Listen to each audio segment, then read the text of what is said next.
Assalamualaikum dan selamat sejahtera. Disebabkan ada pelajar yang tanya cikgu tentang asasi UiTM ni, jadi cikgu cuba terangkanlah berdasarkan apa yang cikgu tahulah. Berdasarkan apa cikgu tahu. Kamu boleh buka dekat laman web online uitm.edu ni, dia adalah maklumat sedikit tentang asasi.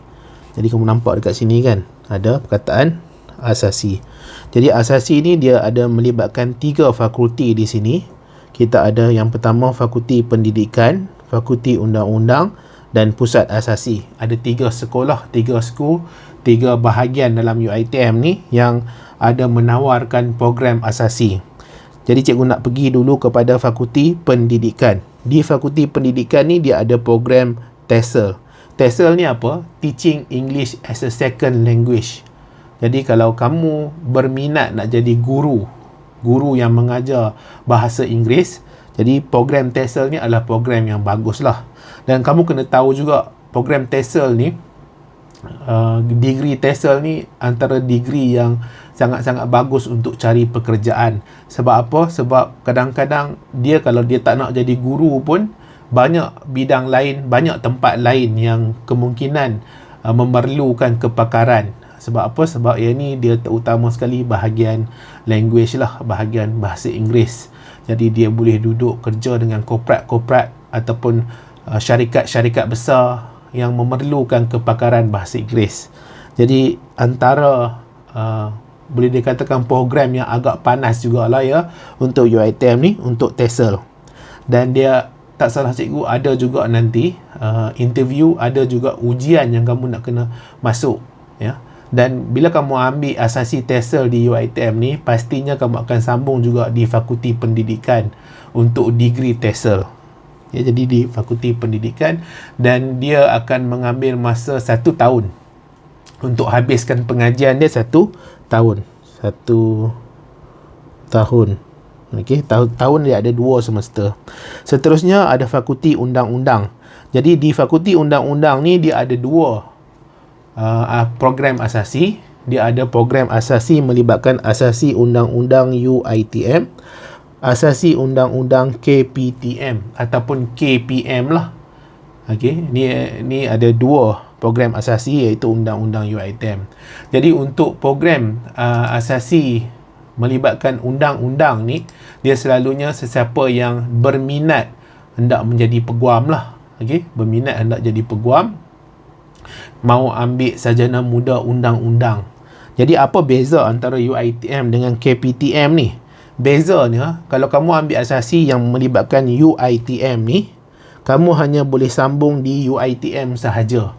Maksudnya bila kamu sambung belajar nanti, kamu akan masuk sarjana muda undang-undang, pengajiannya di UiTM. Tetapi kalau ambil yang satu lagi ni, yang sini ni, jadi yang ini kamu akan boleh sambung minta di mana-mana lah. Di Universiti Melaya ke, Universiti Kebangsaan Malaysia ke, Universiti Utara Malaysia, UNIZA, UIM. Boleh.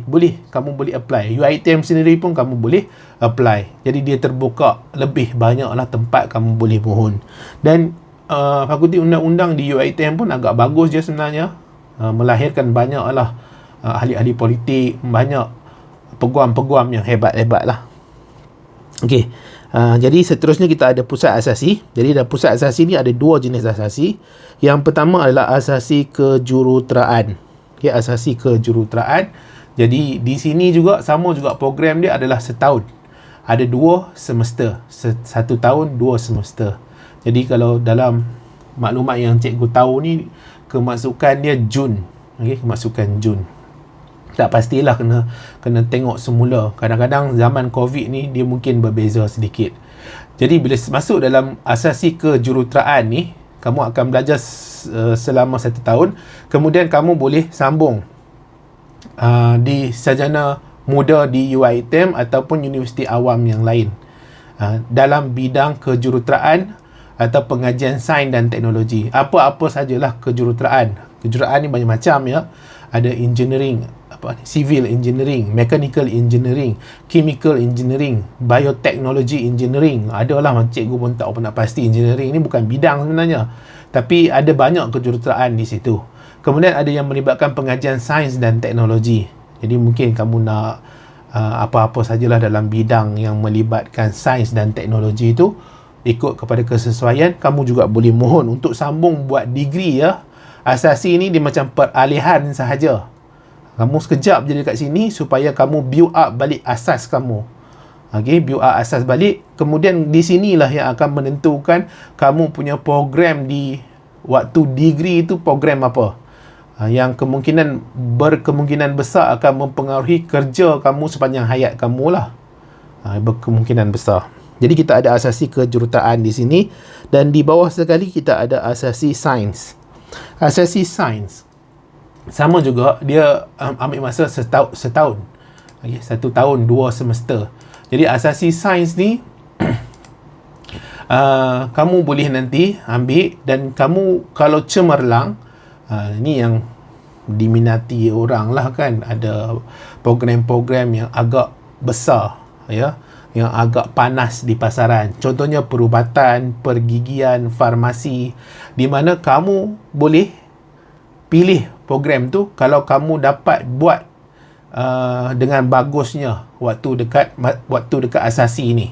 Okay? Kalau kamu dapat buatlah dengan bagusnya waktu di asasi ni. Jadi dengan kamu ambil asasi sains ni, kamu berpeluang nanti untuk sambung dalam program perubatan, ataupun program pergigian, atau program farmasi, ataupun program pengajian sains dan teknologi yang lain. Jadi kamu akan masuk dulu ke asasi selama 1 tahun. Jadi di situ kamu kena struggle betul-betul lebih hebat, lebih bagus daripada SPM kamu. Okay? SPM. Jadi SPM tu pun penting juga supaya nanti melayakkan kamu untuk sambung pengajian kamu. Tetapi yang lagi penting adalah waktu peralihan ni, supaya nanti dia akan letakkan kamu pada program yang mana. Asasi ni dia macam sijil saja ya. Dan sijil dia tak adalah laku sangat, supaya nanti dia nak kamu belajar balik apa benda yang secara khususnya kamu nak kena tahu bila kamu sambung buat degree sarjana muda. Yang ni seolah-olah macam sijil sajalah. Okey, sijil saja. Dia hanyalah untuk orang yang lepas SPM. Jadi kamu guna sijil SPM kamu untuk apply program-program ni. Okey, program-program semua ni lah. Ini sekadar apa yang cikgu tahulah ya, yang berdasarkan apa yang cikgu tahu. Dan selalunya bila melibatkan UiTM ni, belajar di UiTM asasi, dia lebih mudah untuk masuk program di UiTM. Jadi UiTM ni dia lebih prefer lah, dia nak ambil orang yang pernah tahu sistem tentang UiTM, alumni UiTM. Okay, jadi sama lah juga universiti lain ya. Ini yang cikgu tahulah.